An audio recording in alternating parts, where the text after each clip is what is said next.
Hello friends, we are in the car again to start this week's vlog. I am currently leaving the house. Today is Monday, I want to say the 12th, but I don't even remember that for sure.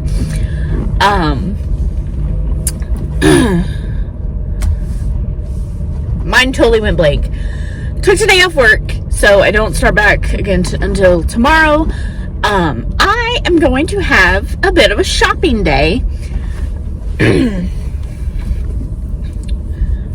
My original plan was to just like stay home and do nothing today, but my dad is sick, and so I don't want to be around the sickness. So I decided that I was going to head to Huntsville, which is where I went to college. It's a little right at an hour away. Everything is like an hour away from our house, I swear. But yeah, I decided to head to Huntsville.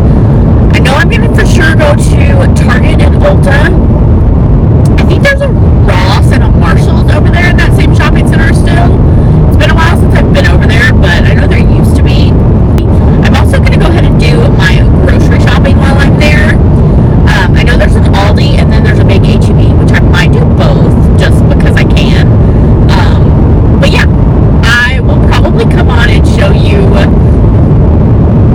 what I buy after I'm done at each store. But as far as reading updates go, there is none. I did start at the end of last week's vlog. I mentioned that I downloaded Blame It on the Champagne by Fiona Cole. I did start that last night during the Super Bowl, but didn't read very far. Basically, like, the girl finishes college and she wants to start working for her family's company, and her dad basically tells her no, that's not happening, that she is just going to marry whoever he wants to take over the company. And so she gets pissed, and her friends convince her to like apply to other places and like use a different name, and so that it's not connected to her family and their shipping company.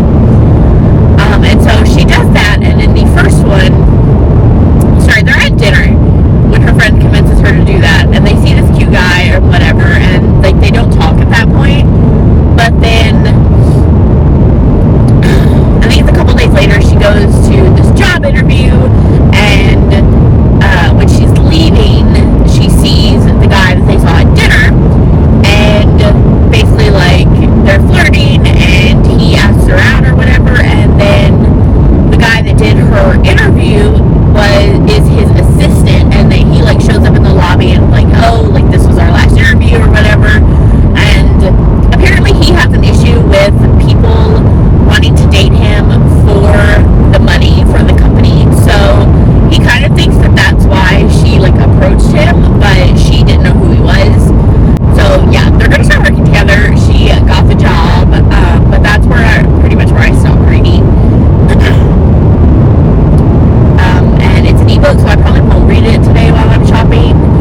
I do have the end of the Kennedy Ryan Kingmaker book to listen to, but I kind of just want to like jam out in the car for a little bit. So maybe on the way to Huntsville, I'll just listen to music, and then maybe on the way back, it'll be a little more chill. I'll be a little more tired from spending the day shopping, so maybe I'll listen to the audiobook then.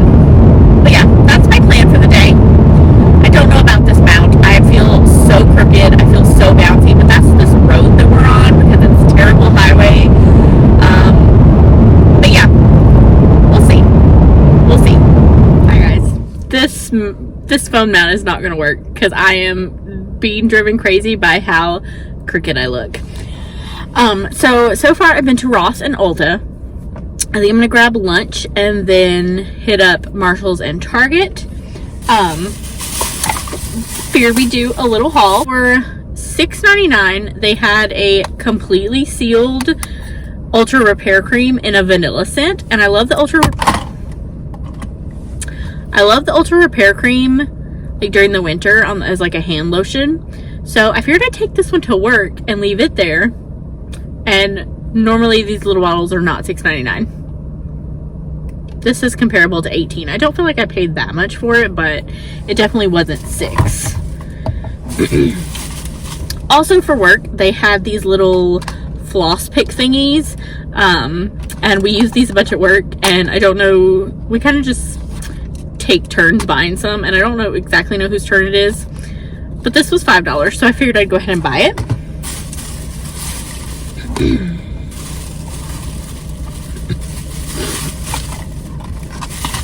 And then I bought this shirt. It's just a like pinkish purple striped like 3/4 length sleeve, and I thought the colors were pretty, so I bought a work shirt. Then I went to Ulta, and they have a like buy one get one free for the minis. So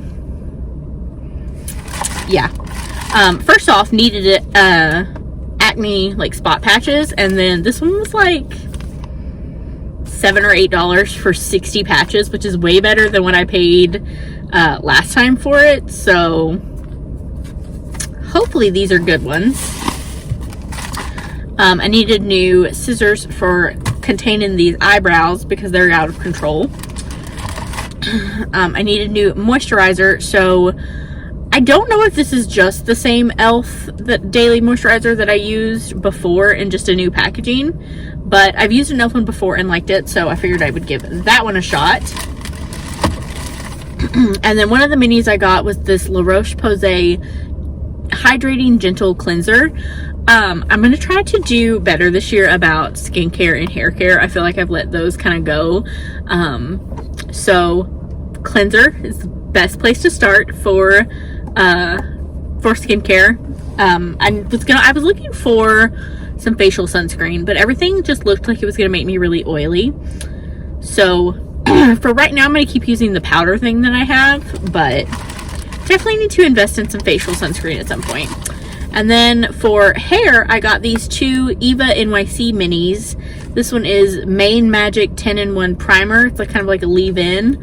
And then a therapy session hair mask. So if you have any tips for hair, my hair is super straight and super thin, but also super frizzy. So I'm hoping that's what this will help with. And then mostly just because I color it so much, I knew that I needed a hair mask. Well, that mount did not last very long because I just pulled it all the way off when I tried to take the phone off of it. Yeah, maybe I'll look at Target.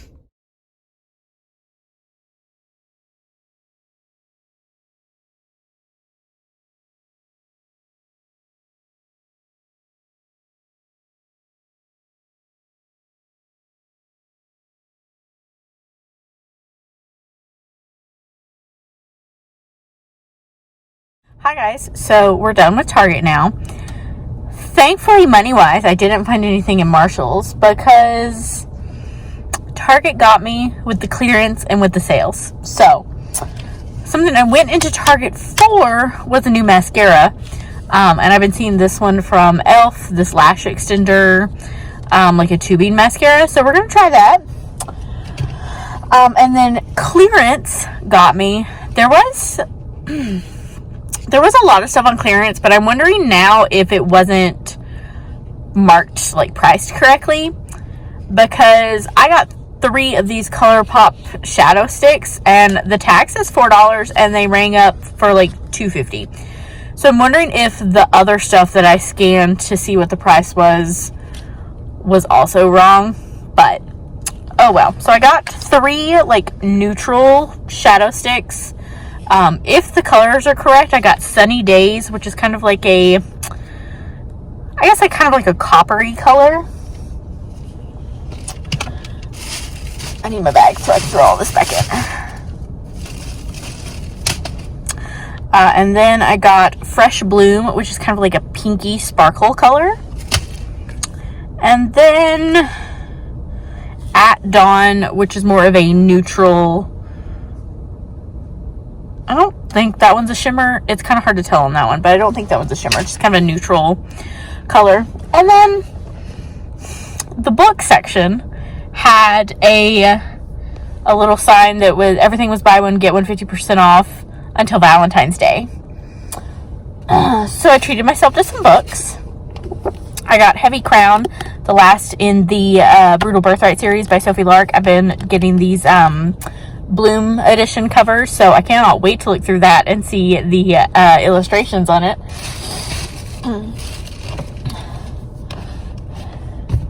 And then this next series, I got the series. It's a trilogy. I have been curious about it. I've read Sierra Simone. I read the first in the Thornchapel series, and I liked book 1, but in book 2 there was just too many people involved for me. I've read other books where it's a like throuple, and I've enjoyed those. So I bought the new Camelot series. These are not in order. I think it's American Queen, American Prince, and American King. But y'all, these covers, I don't think Bloom changed the covers for this one, but like American Queen, stunning. American Prince, stunning. I love the red background. And then American King, kind of boring with the plain white, but compared to the other two, kind of boring. So yeah, I have the new Camelot series now, and I have the last in the Brutal Birthright series. But now I am done with the fun shopping, and I'm going to go to Aldi and probably H-E-B to get groceries before I head home. I just got home. I listened to The Kingmaker on the way home. I had like 8 minutes left when I got out of the car, but I had cold stuff, so I had to come in and put that up. And I came in and put it all up, came into my room, sat down, hit play. Oh my god. Oh my god. Now I'm going to have to use another Audible credit to get book 2. I don't know why I didn't anticipate that happening, but I didn't. And that was dumb. And now I need book 2. It's going to have to wait until tomorrow anyway, because I'm not even able to listen to an audiobook now. But oh my god. Like, I should have known from the Grip series and this one being 2, that like Kennedy Ryan writes, like, I think I said it about the Grip series, it's like an epic romance. Like, it's not, I don't know, it should not just like a surface level, I don't know how to describe it. It's like an epic romance. There's trials, there's tribulations, there's deep connections and deep conversations, and I should have known that I was gonna need book 2. I should have known. That was my dumb. Hi guys. So I finished the series today. And honestly, I needed a little bit of time to kind of sit with myself and sit with my thoughts and my feelings about this. So that I can hopefully better articulate my feelings on this series and this couple and the trials that they went through and my feelings on Kennedy Ryan's writing. Because honestly, I don't think that there are words for the way this series made me feel. I loved this series so much. It said I wanted to better articulate, and I still don't even know the words I would use to. It was just so good, and there were it was so, I still don't have words. Seeing Maxim and Lennox seeing their relationship from the very beginning, from the first moments that he hears her before he sees her, and even just from that moment on, just to know that he was gonna do anything that he could to help make her life what she wanted it to be, even when that wasn't necessarily the best thing for them to be together, was just, it was heart-wrenching. But also I was like, oh my god, this man loves her so much. And I did start off a little iffy about their age, her age when the book started, but it quickly, like, just kind of, you just kind of get a taste for the connection between those two, and then it flashes forward, and it's been several years since they've seen each other, and it felt like the perfect amount of, like, the little tease, like I said, of their connection, and then it flashes forward to, by the way, this is going to be full of spoilers, so sorry if you've never read it and don't want to know, probably skip ahead. Flashes forward to them meeting again in Amsterdam, and kind of the more adult aspect of them both. I know he was an adult at the first time they met, but seeing them together as adults and seeing them together actually share that physical connection, it was again one of those moments where I felt so deeply invested in their relationship, and in my head I was trying to figure out, like, where can this go? He's got this expedition to Antarctica, and she's just finished college, and she's got at that point she had like 3 or 4 opportunities that she wasn't sure which one she wanted to do, and then them being separated again rather suddenly because she gets this other opportunity and she's very passionate about it and realizes that it's what she wants to do, and so she leaves without really getting to say goodbye to him, and he goes on his trip to Antarctica, and then for her to find out that he's in danger in kind of like through the news, and him really wanting to make it back to get to her so that he could be with her. And then when he does get back, she's found out this information about who he is and what family he's a part of, and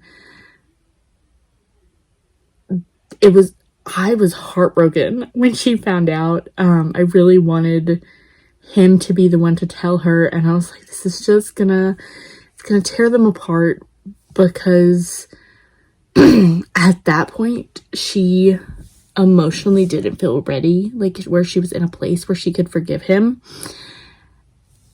And Kennedy Ryan's writing made me see that as a reader. Like, I felt that she was not in a place where she could forgive him for not being the one to tell her. So then it flashed forwards again, and they're thrown back together because his brother is running for president, and for them to finally be like on their way to together and happy. And then the first book ends with a cliffhanger of her on this kind of like I don't want to call it a mission trip because it wasn't religious in a way. It was just more about going to this remote location and helping people. She gets kidnapped during that, and she's being held hostage, and she is threatened and goes through this like horrible ordeal.